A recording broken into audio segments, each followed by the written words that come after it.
Cool. We are recording. Okay. Hello, everyone. Welcome to the second episode of Cake and Conversation. We have a wonderful new guest today. Would you like to introduce yourself, Anton? Cheeky, I'm Anton. There we go. That's I used to be at Cathsoc. Is that all the introduction? Come on, tell us a bit more about yourself before we get into this. I am a University of Birmingham graduate. I graduated with a degree in ancient history. I was, during my time at university, very involved with Cathsoc. I was the social sec, and then I was the president, and had a great time. Yeah, I'm currently living back at home. I've got a master's degree in geopolitics and international affairs lined up for next year. Had to take a bit of a rain check on that one with the whole COVID stuff. But so I'm currently working at my old school as a teaching assistant, which I'm loving. It's a lot of fun. And yeah, that's me. Yeah, good stuff. Fun facts about Anton. I don't know if you remember this, but the very first Cathsoc social I went to, the first person I spoke to there was you.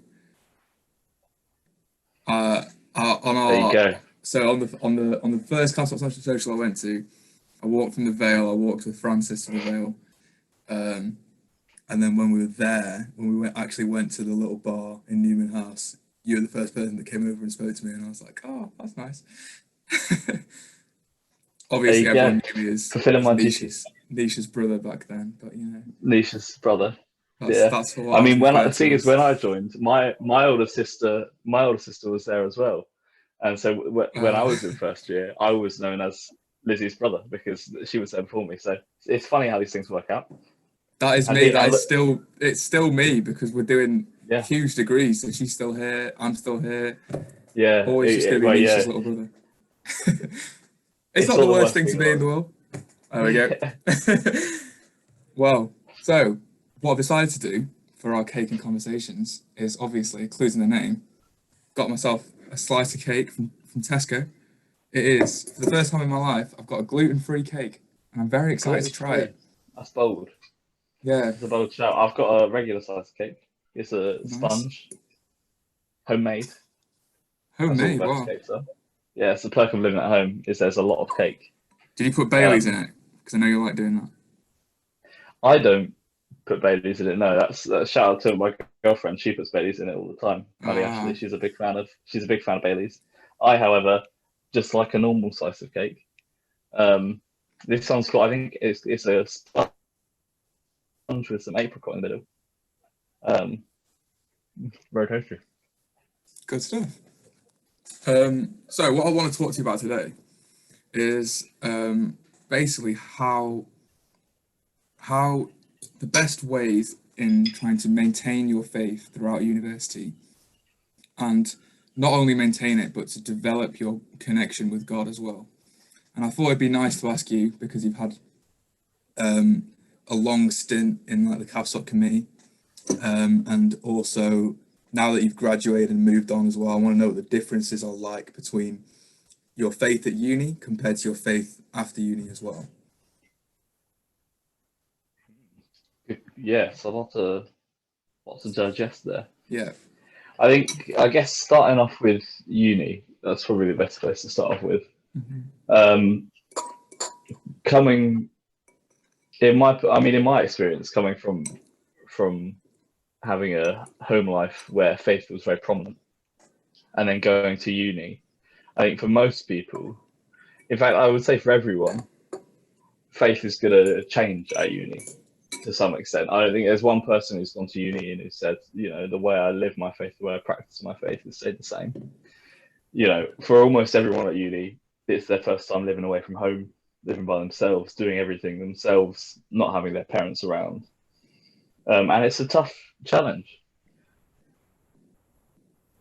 for anyone. It's brilliant. It's wonderful, great fun. But I don't think anyone can say it's not difficult at some point. And I think it's the same with faith. Heading to uni, you know, suddenly it's in your own hands. At least that's how I found it. It was suddenly my own faith to decide how I wanted to live. You know, how I wanted to live was dependent on me. It wasn't dependent on anyone else. I didn't have my parents telling me to go to church every Sunday. I didn't have my parents telling me to pray. Not that they did that much beforehand anyway, but they would always encourage it. And so I think the first thing for everyone when they get to uni is that a sense of freedom with their own faith. Then it's like, well, what do I want to do with it? And everyone reacts differently. Some people decide, well, I'll give it a break. Some people decide, I'll keep going as I was before, go to church every Sunday. Some people decide to jump into it. Everyone reacts differently. So I think for me, coming to first, I was lucky because I had my sister there. So I knew that I wanted to carry on living my faith as I could. I didn't really know what that meant, but I knew that there was a Catholic society. I knew some of the members that were already in it, so I was very lucky.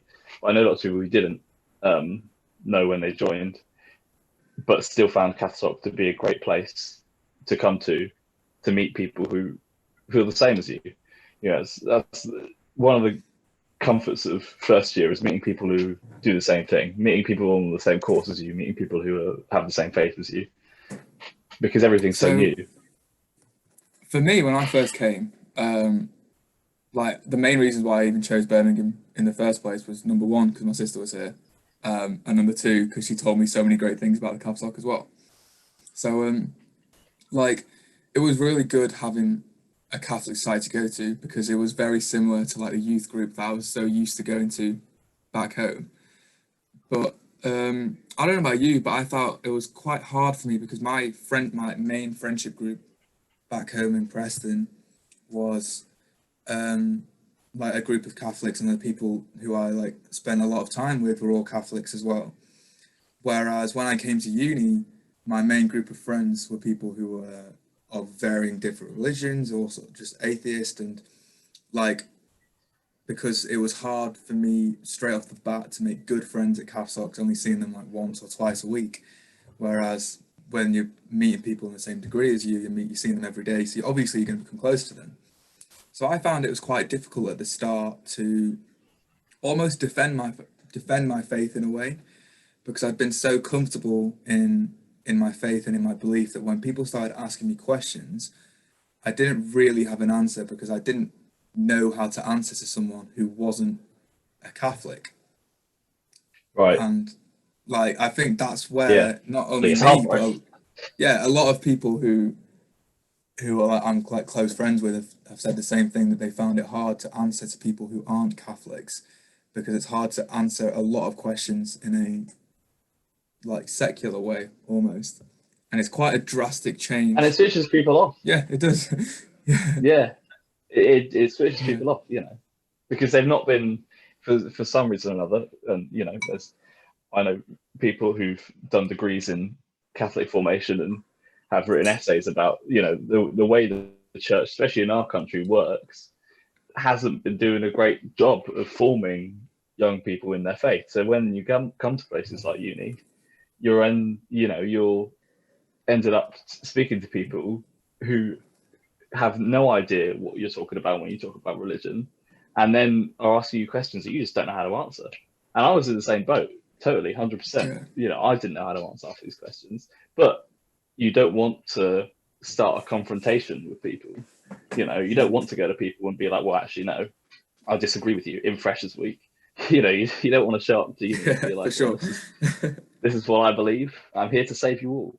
That's just not. But it was only when I came. I don't know about you, but it was only when I came to uni that I actually realized that I need to like learn about my faith in the same way that I learn about my degree.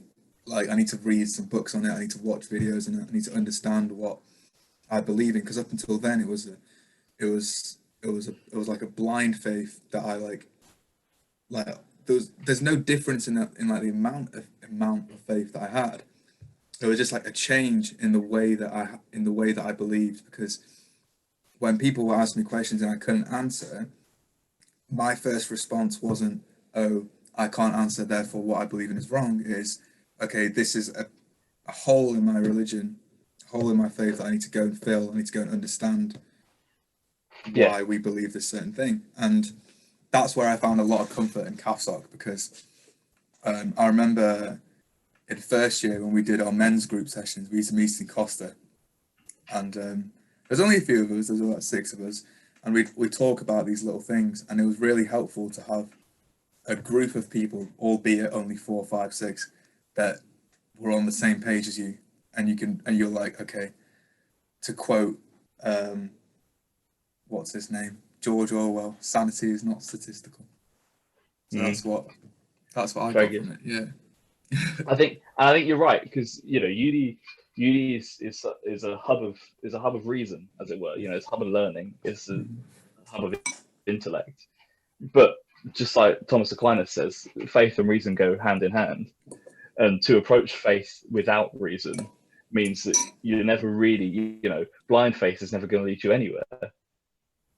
You have to have that balance of both. And so, like you say, stuff like men's group, where you can discuss and learn about why you believe, it was crucial at uni, totally. It helped me answer a lot of questions that I had.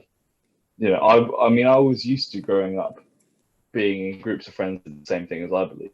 And so either I would just ignore conversations that I do completely, or I would just ask people. I mean, I was very fortunate to know a community of Dominican sisters, and they were spot on when it came to knowledge. So I'd have random questions and I'd just ask them and that gave me great comfort, because it meant that I was never at a loss as to what I believed, because when I thought,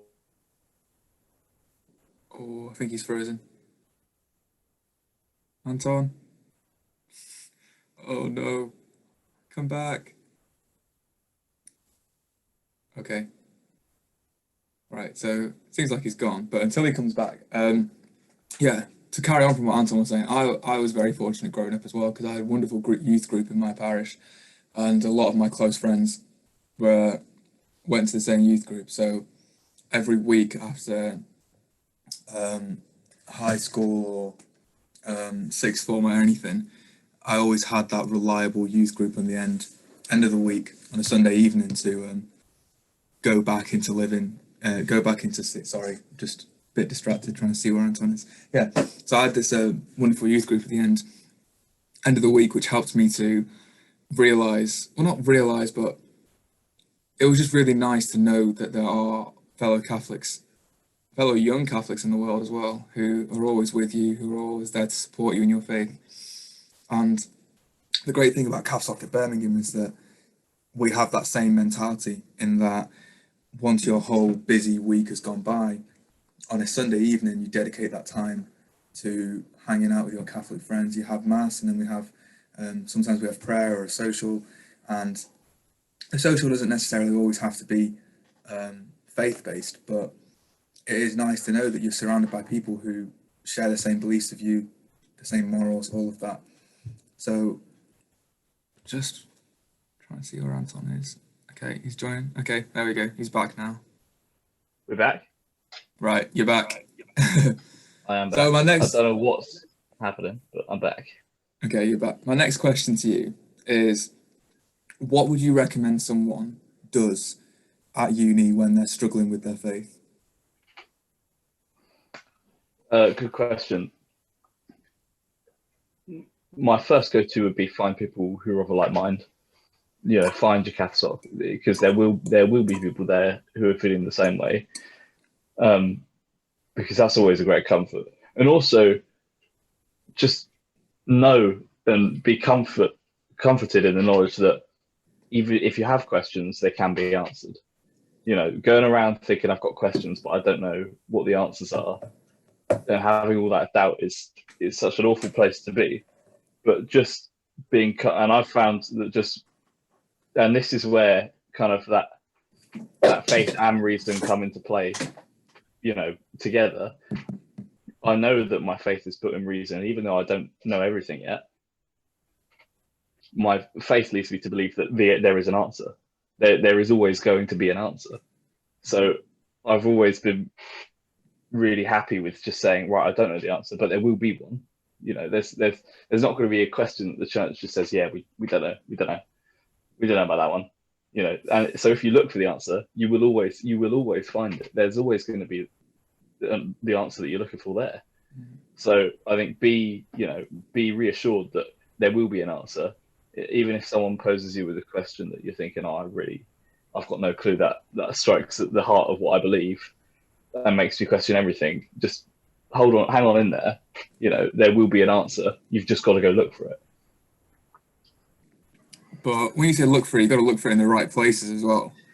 Totally. And Yeah. that's where we've got the church is still there. The Catholic Society points us towards the church. So whether or not it's you're at a uni which has a Catholic society that's doing really well, or you have a uni where you've got a local church, you know, there is an institution nearby, because there always is, especially in the UK, where you can go and you can get answers. And failing that, you've got the internet, you've got the catechism online, you've got the Bible online, you know, and really, I think we were lucky to go to a uni which has such a good Cathsoc with such a large amount of people. But a lot of people don't have that same, you know, they don't have a Cathsoc which has 50, 60 members, which has 3 or 4 weekly events. And a lot of people go to uni and they find themselves very isolated in their faith and kind of alone. And it's hard to find people of the same, you know, like-mindedness. So what would you say to those people who are maybe feeling alone at uni, alone in the sense of having no other like Catholic friends or anything, and just feeling a bit alone in their faith? What would you say to those people? I think the first thing you got to do is pray about it, because you've got, you know, there, like I said, there's going to be people out there who are in the same boat as you, and so you've got to pray. You've got to say, "Come on, Lord, I need you to lead me to these people," because once you're with, you know, because you're right, being isolated in your faith is awful, and that's not just at uni. That's at any point in your life. You know, even coming back from uni, I found myself at home and thinking, I've not got Cathsoc anymore. I've not got anyone around me who's the same age who is going through a similar, you know, experience with their faith as me. I need to find someone quick who I can share my experience with, who can help me grow. And so, you know, finding groups like Cathsoc, like, you know, like the men's group in Cathsoc, that the key is to find people. So yeah, pray about it. This, because and be guided towards these people. Use resources like the Catholic Student Network, which guides you to the nearest church or the nearest Cathsoc. You know, using those resources is they're there to help in that process. But yeah, finding someone who's similar to you is key there, because you can't do it alone. You know, I don't think Jesus ever meant for any of his disciples to ever be alone. He sent them out in pairs. He never meant for us to be alone in our faith. That's never what he intended. So you should never be happy with doing it by yourself, because that's not the way it's supposed to be. You've always got to be doing it with someone. So another thing that I'd like to talk about just a little bit is that some people can find that even though everything seems to be going well, that life is going good, that, you know, they've got a good Catholic network around them, sometimes your faith can still feel to like drift away, and you can still start to feel a bit disconnected from God. So I'd just like to touch on this a little bit. I was reading the True Devotion to Mary book by St Louis de Montfort. I don't know if you've read it, but I was reading up to it, and there's a bit in there specifically about this. And what St Louis de Montfort says is that when stuff is, even when stuff is going well, but when you start feeling disconnected from God, not to change anything around you, not to change the stuff that you're doing. So say, for instance, if I'm waking up at 8 a.m. every day and doing my morning, reading the Bible and then living my day, however I do, not to change those things of consistency, not to change those moments where I do pray, even though I feel like I don't want to pray. Just make myself do it until eventually I come out of that rut again, basically. And I was speaking to our parish priest about this as well at Cathsoc, and he told me that the way that you've got to think about it is that if you're feeling disconnected from God and everything around you seems to be going well and still is going fine, but you still don't feel very connected to God, what St. Louis de Montfort was basically saying was that by changing things around you, you can't find God, because God is found not by not by changing little actions, but God's found more like intrinsically. So what he was saying to me when I asked him about this was, okay, you read the Bible in the morning, you pray the rosary in the evening. Keep doing that, even though sometimes you feel as though you're too busy to do it, because I think that a lot of university students can think, oh, I'm too busy to pray, I'm too busy to go to mass, but you got to keep doing it, even though you are feeling disconnected from God, or even though you are a very busy individual. You have to prioritize religion and your faith above all else, really. So that's what I kind of learned from this, from my time at uni. Is what I kind of learned over the past couple of years is that no matter how busy life gets, I've still got to prioritize the Catholic events, because that's like a staple for me, that provide structure and like a consistency to my life. So adoration is something that I always go to, because that half an hour of silence and time with God is just so needed. Sunday mass, Sunday social. So they're the two things that I make sure I do every week, no matter what, no matter how busy I am, because I know for a fact that if I stop doing those, then I'm going to start feeling as though I'm disconnected from God. So that's just my personal opinion about those. Yeah. Yeah, I mean, I know when I started uni in first year, I did the opposite. I did stop. I stopped. I used to do morning and evening prayer, and I stopped doing that. I showed up for Sunday mass, but you know, my day-to-day prayer life really suffered.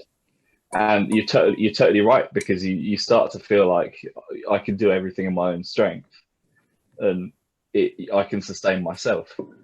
But I realized that the hard way, that there's no way I can do this in my own strength. And I think you're right. It might feel like this isn't going anywhere, but even in the tiniest aspect of your life, God is always reaching out to you and saying, look, I'm here, I'm with you, I'm on your side, I've always got your best intentions at heart. God is always saying, I love you. And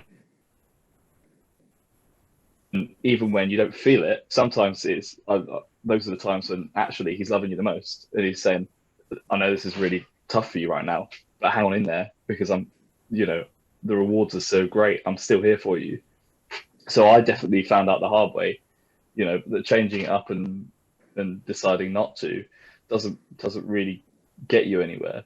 But I guess that's one of the great things about uni is it's that freedom, it's that choice to do it yourself, and that choice almost makes the rewards better, because then it's like I've decided to do this myself. This is a free choice for me. Even though everything around me is changing, I'm deciding to stick with this, and that makes the rewards feel so much greater. But yeah, it's definitely and everyone goes through it. Everyone goes through that phase of thinking, actually, it's just easier not to, because it's always easier not to. Yeah, for sure. And it's never the easy path, the one that's the right one. I mean, Jesus talks about it all the time, how he's not given us the easy path, he's not given us the easy route, but he's always got our back. So even though it is tough, and it's going to be hard for everyone at uni, everyone's going to go through a phase where they're thinking, I'm really not sure about this, or I'm just not feeling like I'm getting anywhere when I'm spending 5 minutes in prayer every morning. It is at those moments where you've got to just pause and think about your day and think, actually, because I guarantee you, if you do pause and think about it, you'll see a time in the day when God has been with you and helped you. Oh yeah, for sure. And one of the things one of the things is, I can't remember who it was, but someone told me that whenever you feel as though God's like not doing much for you, just look at your day and think, and try and think of, well, not try and think, but just think about all the moments where you can say thanks to God for even the small things that could Exactly. have gone wrong, but you know that God always has your back, like you said. So, Yeah. aside from like maintaining faith when you're in like a bit of a rut when you're at uni, because that tends to happen quite a lot, how do you think that a university student who is feeling comfortable in their faith and confident in their faith, how do you think someone like that can go on to try and develop their faith a bit more whilst at uni? Yeah. I guess it's all about putting out into the deep, isn't it? You know, for that big catch, for that developing your faith.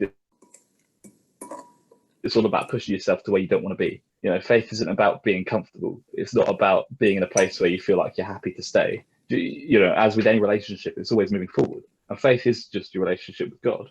It's got to be constantly moving. So and it's in those moments where you're feeling complacent, where things have started to get a bit kind of samey. You've decided, well, you know, I like the way it is now.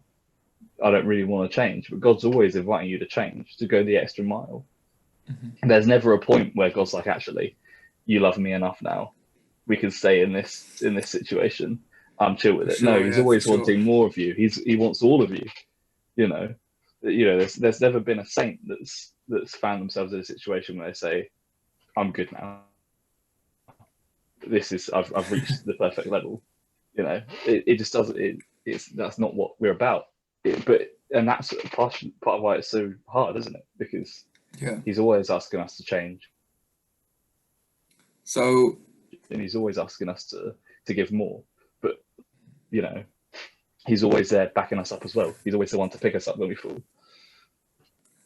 So yeah. I think you mentioned how now that you've finished uni and you're working, that your close like group of friends aren't really Catholic anymore. Was that correct?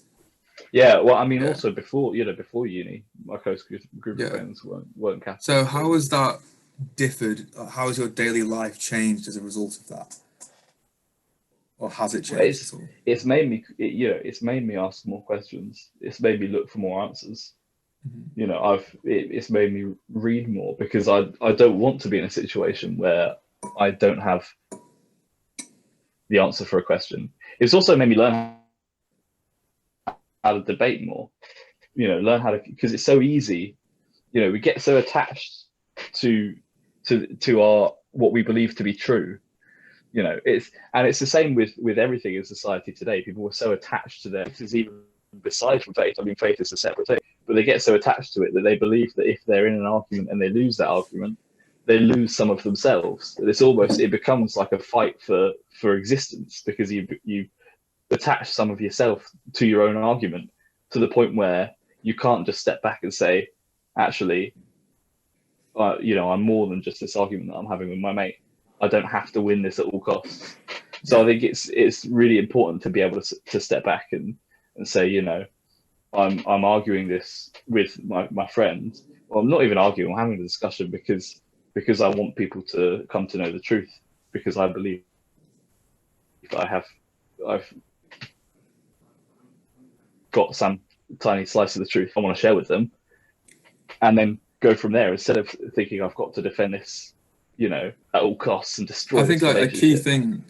a key thing that you like touched on there is that I think it's very important that when you are having like a debate about faith to not try and defend something that you yourself are not entirely knowledgeable about, because when you start doing that and people start asking you questions, because it's a lot easier to ask questions than it is to answer them. Um, Totally, yeah. and when people start asking you questions that you don't really know the answer to and you're in out of your depth, I think it's a lot better at that point to just be like, look, I'm sorry, I don't really know too much about this, and just not admit defeat. It's not a defeat. It's not a win-lose kind of Yeah, totally. situation, but just admit that you don't know that, and then go back home, read up about it, understand that part of your faith, and then go back again, and then explain to that person, okay, this is what we believe in, this is why we believe in it, and not try and create that why yourself without fully understanding the surrounding topics and where that reasoning even comes from in the first place. Totally. I mean, like we said before, is you can't do any of this on your own strength. You know, this isn't something you can do by yourself. Say, this is my own. You've always got to ask. Pray about it and be like, I need your help, Lord. Give me the words to speak. And you've got to come at it with love. You've always got to come at it with the idea of that. I want the best for you. I don't want to argue with you because I want to prove that you're wrong and I want to change your minds and I want you to know that you're wrong and know how right I am. It's actually, I just want to have a conversation with you. This is really important to me. I can tell it's important to you. I want to have a conversation, and I don't want to have this to the point where we're butting heads and we're really emotional and we're disagreeing with each other and aren't able to say, okay, let's just cool off. The trouble with a lot of these conversations that you have is people get very emotional, especially when it comes to religion. They feel very attached to their views on it, and so it can be quite difficult to have a conversation with someone and actually be like, look, I'm not trying to convince, change your mind with this argument, because some people you won't be able to. And instead, you've got to be at ease with that and say, I'm going to put forward what I think and how I think and what I've been brought up to believe. And then not only that, you've got to think to yourself, well, I'm just going to show them by how I live. And I'm just going to kill them with kindness. And I'm going to show them that actually this isn't just a strict belief that I have and I'm rigidly sticking to it because I believe it's true. I also believe it's good for me. And I also believe it makes me a better person. Mm-hmm. And makes me who I'm meant to be. A really important thing there is that it's one of the things that I've learned to do is that if anyone ever asks me a question about my faith at all, the first thing I always do is just say a little prayer in that moment. I just think like, God, please help me to talk to this person in the correct way. And that's all I say. Just like, I just pray, and then as a conversation develops, I pray more and more to the Holy Spirit to just say the words from my mouth and have God speak through me, just use me as a vessel in that moment, because like I know that I'm not the most articulate, I'm not the best debater. That's what the Holy Spirit's for, Peter was for sure, sure. And I think you can't forget that, because in the moment when someone asks you a question, like you said, it's very easy to become defensive, and you start looking. Your first thoughts can generally go towards like the knowledge that you've got on that topic and you trying to explain that knowledge to someone else. But I think your first thought should always be prayer. It should always be asking for God's help in that moment to say the right things for that person, because obviously everyone's faith journey is different. You're not going to have one conversation with someone and then they're instantly going to convert and believe everything that you say. Like all you want to do in that moment is assist their faith journey in the right way, and that's not something that you know how to do. That's something that God is going to do through you, so you need to make sure that you pray in that moment more than anything. Totally. At that moment, you're an instrument. You're not. This isn't you. You're not there to break down the door of their misconceptions about faith, or crack wide open their kind of faith journey. You're just there to get a toe in the door and just say, this isn't unreasonable, and it's not unreasonable. Sure. If anyone thinks about it for long enough, it's not completely unreasonable. And the trouble with uni is you meet a lot of people, especially at uni, because it's a place of learning, and everyone thinks they know everything at uni. Everyone thinks they're at the top of their game, which a lot of people are, but they think that there's nothing. If they disagree with something, a lot of people are like, well, I'm right. And it's like, well, everyone thinks they're right at uni. Everyone thinks they've got it, why not? You're young, you're learning, you're becoming more knowledgeable, you're feeling more knowledgeable, but so approaching those situations, which you're gonna get a lot at uni, of people thinking they're right and you're wrong, and you're not going to be able to convince them. You've got to be able to approach it with a calm attitude and saying, actually, I'm not here to start a fight. I'm not here to start an argument, because it could easily turn into a shouting match. You just want to have a good conversation. Yeah. And by demonstrating that yourself, you encourage other people to sit down and actually say, you know, we can actually have a conversation about this, instead of just saying, I disagree with you, I disagree with you.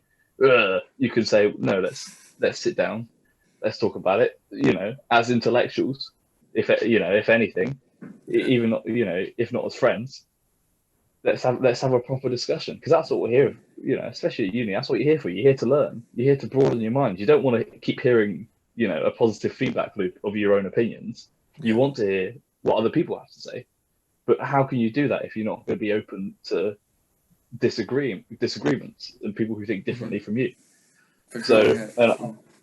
Exactly. And I think that's one thing I found, especially later on in uni, you know, being able to be like, actually, you know, I want to hear the people that disagree with me, because I want to understand better why I disagree with them.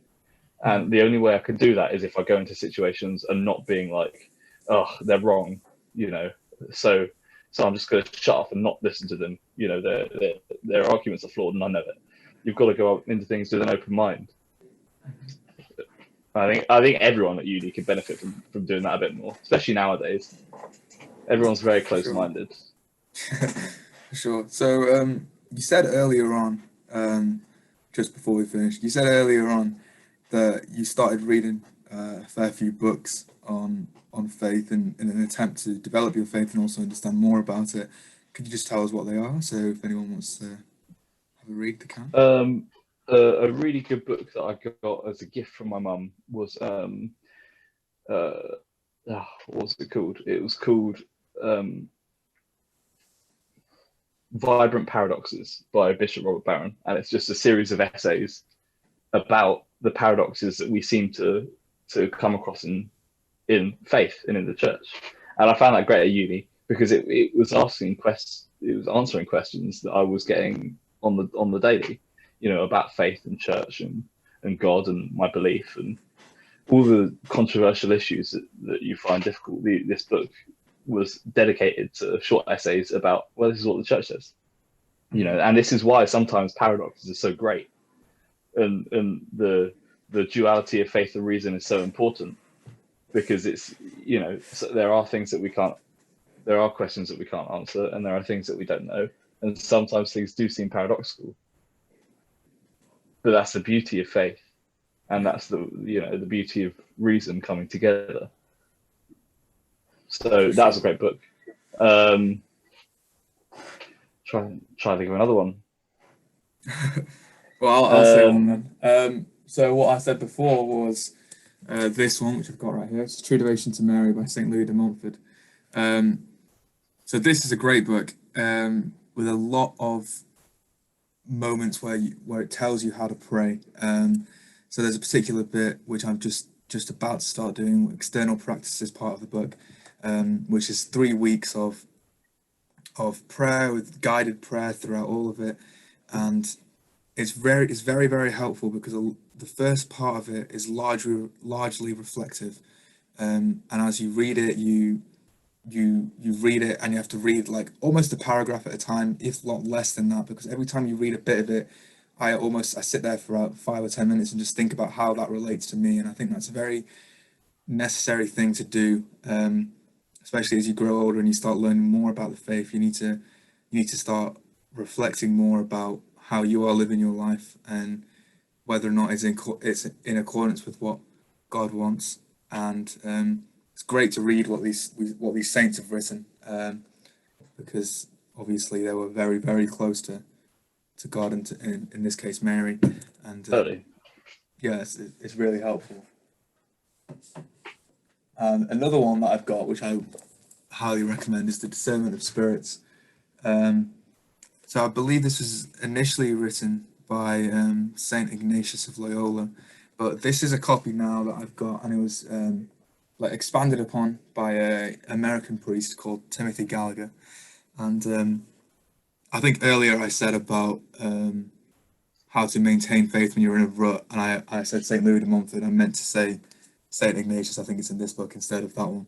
But this is a very good book, because it's broken down into just 14 rules that you should try and follow to discern like yourself and just to develop your faith as well. It's very simple. just 14 rules which progress on from each other. It's quite an easy read. Once again, it is an easy read, but it takes time because you need to reflect on it as you go along, and I think it's very beneficial. This is one of the things that I've started doing, as you said. I'm in my third year of uni now, and as I've gone along, I've realised more and more that I need to try and read around my faith and try and learn more about it, as well as to learn more about myself as well, and my own personal faith journey. So they're the two books that I'm in the midst of right now.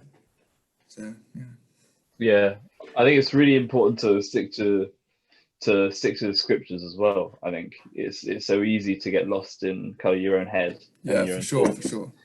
especially in terms of like personal prayer. And it's so easy to kind of lose your way if you don't kind of anchor yourself in the scriptures, and then even like looking at the writings of the popes, because it's it's so easy for faith to become detached from what God's put out there for us. He's given us this great framework. It's really easy to say, I'm actually really comfortable doing it my way, but he's given us the church, he's given us the office of readings, he's given us all this stuff that we can use to structure our faith. I think it's really important to keep giving yourself some input, because if you don't give yourself some input from sources that are reliable other than your own brain, if you just use your own brain as input, then you're going to end up on weird and wonderful tangents that seem perfectly reasonable but actually aren't really as solid as the anchor that God's already given us. So I think I found that really important, is sticking to your scriptures and pondering what does it mean, reading up, because there's tons of commentaries. You've got almost every priest now in his homily will give you a commentary. You've got people like Scott Hahn who've written commentaries on the entire Bible now almost. The popes give reflections. So look at the scriptures and look at reflections on them to understand what they mean for us, and use those as an anchor for your prayer. I think that's a really important and a really easy way of staying. I think another really important thing is that we've spoken a lot about reading and trying to develop the intellectual side of your faith as well, which is obviously wonderful. But I've started reading St Therese of Lisieux's autobiography, and I think it's just beautiful, and it's beautiful because you see how much of a raw, like, blind belief in God that she has, and I think that is something that we should all strive for as well. Like what you were saying before, I think you saying faith and reason, and I think it's great. We've spoken a lot about the intellectual side of faith, which is so necessary, especially in the modern world where that's what people understand more. And when you are talking to someone else about it, when you have that intellectual knowledge, it becomes a lot easier to explain things. But having that kind of like raw, blind belief in God is just so beautiful. And when you read a book such as St. Therese's, you realize that just how close she was with God, and it's just so amazing. Like, I don't know if you've been to Lourdes before in France, but one of the things that I find whenever I go there is that when I sit there in the I've not had the pleasure, no. Oh, you should go, mate. It's amazing. So when I go and I sit there in the grotto in front of Mary and I'm praying, like the joy that overwhelms you is just unbelievable. And like you're surrounded then in that moment by loads of people who are Catholic or may not be Catholic, and the peace there is astonishing. And like you want to bring that into your life wherever you go, and like that only really comes, that true joy only really comes when you have that complete faith in God, that complete blind love for God, like Saint Therese does. And yeah, so aside from learning all of the intellectual stuff, I think it's very, very important to just keep praying, just to owe all you've got to God, just say thanks for everything you have, everything you do it with the thought in the back of your head that, okay, when I do this, or if I do this, will it be praising God? Will it be to God's will? And like that's one of the things that I've learned as I've started getting older, is it's very, very difficult to do. But one of the things that I've learned is that when I'm praying for something, I try my best to not pray for like, okay, God, please give me this. I try my best to pray in the sense of, okay, God, if this is your will, then let it be for me. If I can praise you through what I want, let it happen. And it's very hard to do because obviously there's a lot of things which you like really want in Totally. life, isn't there? There's loads of things that you want in life, like you know, like even at uni, like you want to do so many things, like be a part of this society, go to this, do that, whatever. And like in those moments, sometimes it is hard to think like, okay, God, if it's your will, then please give it to me, because obviously the other side of that is that it's not God's will. And then you don't get this Yeah. thing that you have this huge desire for. And it's like, it's fear more than anything. It's fear that like it's hard to, it can be very hard to accept that God's plan for you is so much better than your own plan for yourself. And could be so much different to your So own much plan for different as yourself. well. Yeah, so much different as well. Yeah. And like, And that's the yeah, beauty of Therese de Lisieux. It's all about the trust. It's all about trust, and for that's sure. the beauty of reason and faith is that you've got to have both. And there are things we cannot and will not ever understand, and you've got to trust that actually God has my best intentions in heart, and His plan for me is the right plan, and I'm not going to know all the answers, but that's okay. And it's that kind of the ability to let go and to surrender yourself and just trust that God's got this. And it's I mean I holding my hands up, I can't do it yet, you know by the Well, grace of God neither can I. that I just you try know to do it from time to time. exactly. And but that's the thing, it's little steps, and every time we take a little step towards God, He runs towards us, so it's those little steps of just saying, I trust that I know it's gonna be all right. Jesus is in control. Jesus take the wheel. You've got this. I'm just gonna shut my eyes and let you deal with it, instead of trying to be in control all the time. Yeah, And for that sure. that is one of the it's one of the beautiful things about faith, isn't it? It's one of the most comforting, knowing Hmm. that even if everything's spiraling out of control, instead of gripping tighter to the wheel, gripping tighter for control, letting go and just saying, Jesus, you got this. I Yeah. can't do it. I can't do it anymore. I was stupid to have even tried. I need your help. Hmm. And knowing that even if it's not in the way we envisage it going, or it's not how we want Jesus to help us, He will help us. And looking back at it, we'll be able to say, whatever the situation may be, I was helped there. Yeah. Saying, He had a hand in that. You Yeah. might not see it. You might not see it for years. It might be your whole lifetime where you go by and thinking, God, why did you do that? But you one day you'll find, even if it is, at the pearly gates, you'll find that He's had a hand in it. He's got a Yeah. plan, and it's never, it's never not for you. It's always going to be for your benefit. For sure. Well, I think that's a very nice little note to end on. Thanks so much for coming on, Anton. It's been No very worries, buddy. enjoyable talking to you again. That's been very enjoyable. Nice, good Yeah, stuff. big fan of Um, the podcast. oh, thank you. um, yeah, so thank you all for watching. Be sure to do the standard YouTube stuff, like, comment, subscribe, all that. Follow Cathsoc Birmingham on Instagram, Facebook. The links will be in the description. And also I'll make sure to write down the books that Anton and I spoke about. So if you guys want to have a read of those, I would really recommend it. And I'll also put the link in the comments, in the description even, for the Catholic Student Network. So if you are a Catholic and you're struggling to find people of the same faith, they are very, very good at getting you in touch with the nearest Catholics that are near you, so then you can have friends and have conversations with people who are like-minded, which is really necessary as you're growing older. So yeah, thanks again, Anton. Thank you very much, Fabi. And yeah, nice one. Right. Yeah.